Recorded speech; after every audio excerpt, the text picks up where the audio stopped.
Welcome to the Law Answer Writing and Revision Program. I hope all of you doing well. And since this is the very first lecture, I would just like to discuss an overview of the program, what we are going to cover, what is going to be the overall approach, and what you can expect and how you can benefit in the best possible manner from this program. As the name itself suggests, this is an answer writing and revision program. Okay, so please know from the very beginning that we might not be able to go into the details of each and every topic that is provided in our syllabus. Also, there are very many subtopics within every syllabus topic. So I would be giving you an exhaustive list in terms of what kind of topics are to be covered from the syllabus, what kind of subtopics need to be covered under those syllabus topics, and on some specific topics, we will be going into much more detail as compared to others. So I'm expecting that there is at least some amount of self-study that you have done already. Okay, so there is some groundwork, some preparation on your part that has already been done. And what we are going to do is basically focus on enrichment. We're going to focus on learning some very useful answer writing techniques, and at the same time ensure that through the coverage of the most important topics or the important themes under each of the syllabus topics, we can have a end-to-end revision of the entire syllabus also. Okay, so just telling you that yes, when we talk about preparation includes not just the study, okay, but also consolidation of what you have studied. Now, there are some people who think that consolidation means creation of short notes,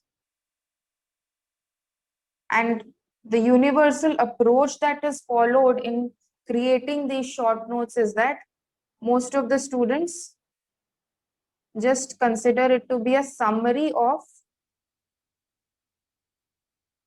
whatever study material they had prepared from. Okay, so they just try to jot down the important points, etc., from that study material so that they don't have to refer to the material again. They don't have to refer to the standard sources again. Now, all of you have come from different backgrounds. There are some of you who have a law background. There are others who do not have a law background. And also there will be a lot of variety in terms of the sources you must have covered. There are some of you who had already started preparing short notes when you were in college itself. But out here, what would be our approach is consolidation, not just in terms of summarizing whatever you have already studied, rather creating notes in the form of answer frameworks. Okay, so even if you have not created any short notes from beforehand, even if you have not been able to find the time to do that, this format of creating answer frameworks on the most important themes under each of the syllabus topics will be very useful. Why? Because these answer frameworks will help you in writing answers which fulfill all the important requirements in terms of content coverage, in terms of having a structure. Okay, I'm not just talking about an intro, body, conclusion structure. I'm also talking about what should be a part of the main body and how you would try to use the content at the right places so that it is most effective. All right. And also in terms of inclusion of important tips which many other students are not doing.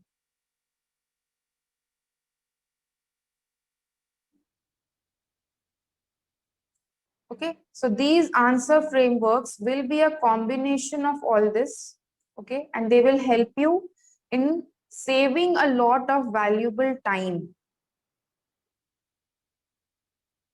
Now, this is definitely the most important goal that all of you have. You do not have the luxury of time. Time is precious, time as well as the effort that you put in on any topic. You want the best results from that particular investment of time and effort, right? So saving time also not just with respect to writing answers in the exam, but also saving time in your subsequent revision cycles. Okay, so let's just see how we are going to be benefiting from these answer frameworks. Once you have this kind of an answer framework ready, what you'll need to do is, of course, when you just read the question, you understand the demand of the question, and you already have a prepared answer framework for that topic. You do not need to spend any time on trying to figure out that, let's say, from all the study material that you had covered, okay, all the study material that you had covered on that topic, from that, what should you actually include in the answer? Okay, so there won't be any time spent on it at the beginning of the answer, nor would you have to spend time in the middle of the answer. Because that is one of the main reasons why time management is an issue for people, because they tend to pause in between answers and think how to include the other content that I have to write within this much space, within this much time, and then it just adds to the stress levels, etc.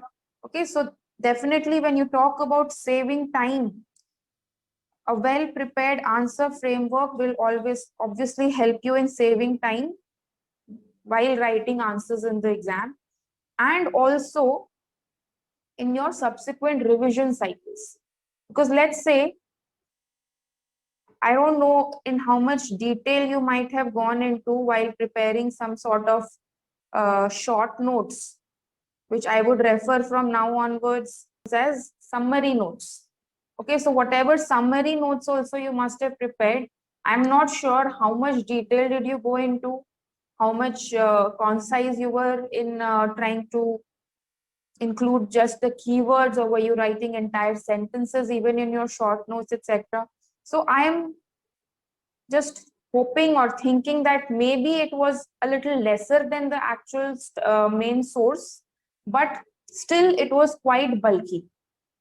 But here, what we'll end up with after writing these answer frameworks on the most important themes, what we'll actually end up with is, because let's say I used to prepare my answer frameworks on A4 sheets.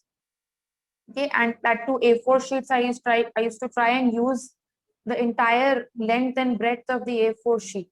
I used to fold the A4 sheet into 4 parts. So each of the 4 quadrants would be the space which I would allocate to one answer framework, not more than that. Okay, so yes, in one single A4 sheet, if you include both the sides, you would have answer frameworks to 8 questions, okay, or 8 important themes. Now imagine the kind of visual and mental impact it would have when you have just a bundle of, let's say, 8 to 10 A4 sheets in all. Okay, if the entire constitutional law covered in just 8 to 10 sheets. So every time you sit to do your revision, instead of trying to cover it from some notebook or from some already prepared so-called summary notes that you've made, you are going to focus on these answer frameworks, and of course that is going to help you in revising the entire constitutional law maybe in a single day. And since they would be made in your own handwriting, in your own language, in your own style, that would also go a long way in helping you to retain content in a much better manner than what you would have been able to do by reading someone else's notes, or maybe even some printed short notes or printed answer frameworks, etc. Okay, so I emphasize a lot on the preparation of these answer frameworks, because to me, this is the key. This is the key to not just consolidate such a vast amount of content, but also ensuring that using all that content, we will be able to maximize our score in the exam. So while writing any answer in the exam, we should not miss out on any important point. Even though we had prepared that topic so well, it might happen that we might not be able to recall all important points related to that question in one go, until and unless you have prepared such kind of answer frameworks from beforehand. So yes, if you're putting in the hard work at this stage, you would want that all of that translates into very good scores at the end of it. Because ultimately, the examiner will be marking you on what you write in the exam. The examiner is not concerned with how much hard work you had put in, how much time you had put in, how many cycles of revision had you done. It all comes down to what you are writing within those 3 hours on your answer script. So yes, answer writing is very important. No matter how much you think that you have prepared the content and you have tried to read it again and again, unless and until you try to turn that content into a proper format of answer. Okay, so unless and until you put your mind to it, that what would serve as a good introduction, what would serve as an important conclusion, how do I reduce my burden on case laws? Okay, let's say I have to include all important content with respect to that topic in just 2 pages. And how do I ensure that I'm able to do that by including all the core content as well as the most important cases, right? So what is the core content and what kind of cases? And if you had studied, let's say 7 to 8 cases in your study material, but you know that you cannot write all of them in your answers. So which are those 1 or 2 cases that you really want to focus on? Okay, which case would you want to include in your answers? Which case do you think you would be most easily be able to recollect during the exam and express in your own words? And you can convey the point in the best manner by writing that case. So all that choice, okay, choice of the content, choice of the maxims, principles that you have to include, choice of the case laws, all of this planning needs to be done from beforehand. You cannot afford to do this during the exam, or even let's say during a mock test. Okay, you cannot be spending time, I would call it a waste of time. Okay, you cannot be wasting time on these aspects during the 3-hour time period.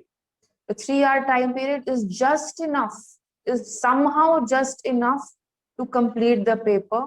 And if you are not able to do this kind of a groundwork from beforehand, you are bound to suffer. Either you will not be able to complete the paper, or even if you complete the paper, the quality of your answers in the last 1 hour would suffer tremendously. Okay, so it's one thing to just somehow write whatever you think is relevant under every question, and it's another thing to maintain the quality from the very first question to the very last question. Okay, all of this I'm trying to discuss at the beginning itself, so that you know that what is important. Okay, what is important, and from this point onwards, your approach, your focus, and all your efforts are put in the right direction.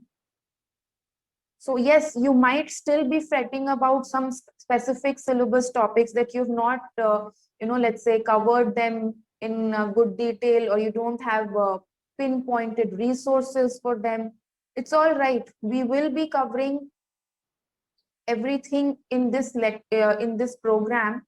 Just that you need to have the confidence, okay, that forget about those fringe topics. Fringe topics are the secondary topics, but there are some very, very important topics for each of the papers, for each of the subjects under each of these papers, which will help you in maximizing your score, which will help you in not just getting stuck in the 60% bracket. Rather, you can also try and write an exceptional answer for those questions based on these well curated answer frameworks. And instead of just limiting your score to 60% in that question, you can even aim for a 70 to 75% kind of score in those questions. Now, that makes a lot of difference when you add up such kind of incremental scores throughout the paper, right? So let's say in a 20 marker, instead of getting an 11 or 12 out of 20, if you are aiming for a 15 or 16, accordingly, all those small amounts of scores that you are increasing it per question, cumulatively, all of that will help you to reach that 300 plus mark.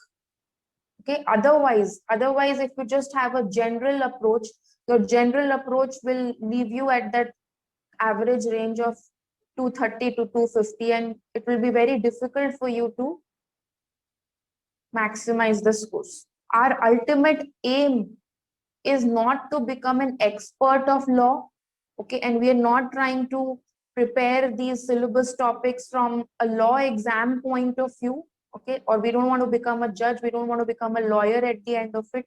We want to clear this exam to become officers, right? So whatever is required of us to reach that stage, we will do. And at this point, you need to realize that all your efforts should go into trying to maximize the score. It's not about having detailed content or a very good command on individual syllabus topics. It's about having a good command over all the syllabus topics, and of course amongst them also prioritizing that which are those topics which are asked on an every year basis, which are those topics on which I should have content worth of 20 marker point of view, which are those questions which might be asked only as a 10 marker but they are asked every year. Okay, look at the topic of federalism, or let's say talk about the first syllabus topic of international law. So these are certain topics where questions are usually asked as 10 markers and they are asked in the compulsory portion. So identifying these patterns and identifying the themes under each of these topics will help you tremendously in trying to focus all the efforts, not just at this preparation stage, but also revision stage. So even while revising, you want to ensure that these high priority topics and themes are the ones on which you have an excellent command over. And then there might be some other fringe topics on which, even if you are not able to remember each and every point, but let's say you are able to at least understand the concept and retain 70 to 80% of the relevant content, you will still be in a very, very good position with respect to this exam. And especially because it's a competitive exam, everything is going to be on a comparative basis. So I'm trying to tell you that there are some very inherent type of mistakes that many other students would be making.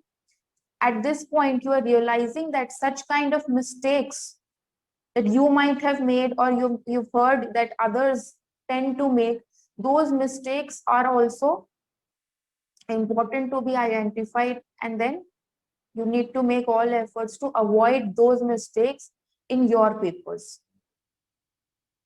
All right, so this is what I wanted to discuss right at the beginning in terms of approach.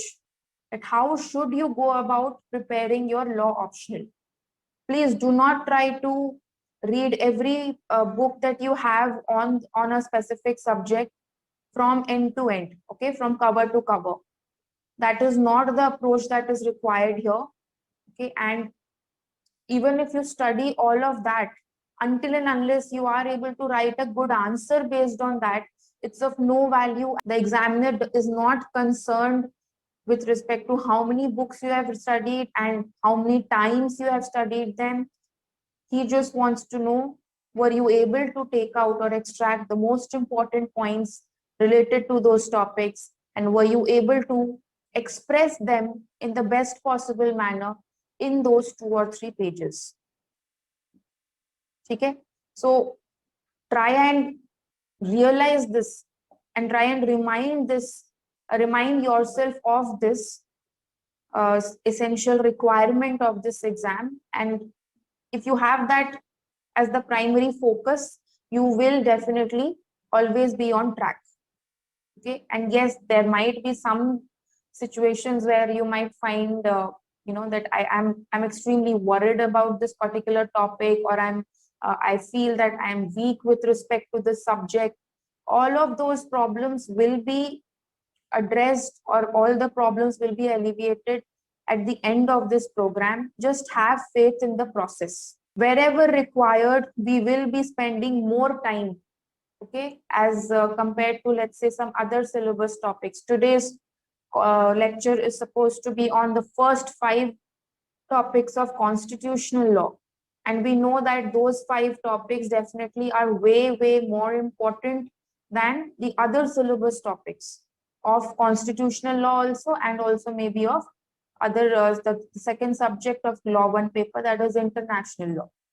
So if anyone tells you to rank these syllabus topics in terms of their importance, you would also realize that the first 5 syllabus topics are extremely important. Long questions are asked from these topics, and they have multiple themes under them. Okay, so it's not just that there will be just one type of question that is asked from these topics and you can just prepare that one answer framework and you will be done with it. No, there are so many sub themes under each of these syllabus topics, and all of that needs to be prepared well. So accordingly, we will have to spend more time on such kind of syllabus topics. One more thing that I want you to prepare some, at least some of these syllabus topics. Whenever there is a class schedule, you should have some self-study done with respect to those topics from beforehand. Okay, and please know that that is going to be the self-study revision from your side, and what we will be doing in class is the consolidation. So I cannot possibly go into the details of each and every topic as I would have gone in, let's say, a foundation course, but I will of course be indicating a lot of things. Okay, so to even understand what am I referring to, or which case law am I referring to, which points am I referring to, you need to have at least some background knowledge about those topics. And that is why I'm saying that self-study before the class is extremely important. Now, another very important aspect with respect to benefiting from this program is that you attend the classes regularly, and at the same time you do not skip on tests.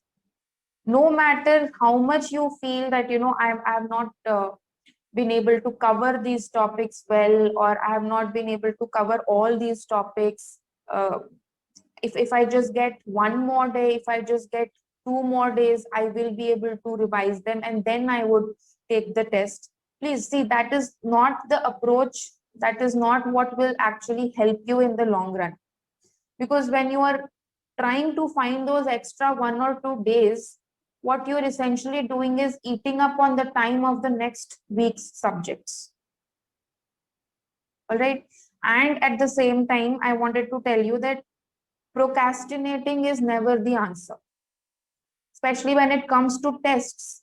Know that whatever topics you were expected to revise and prepare for that test, this is not the last opportunity to revise those topics.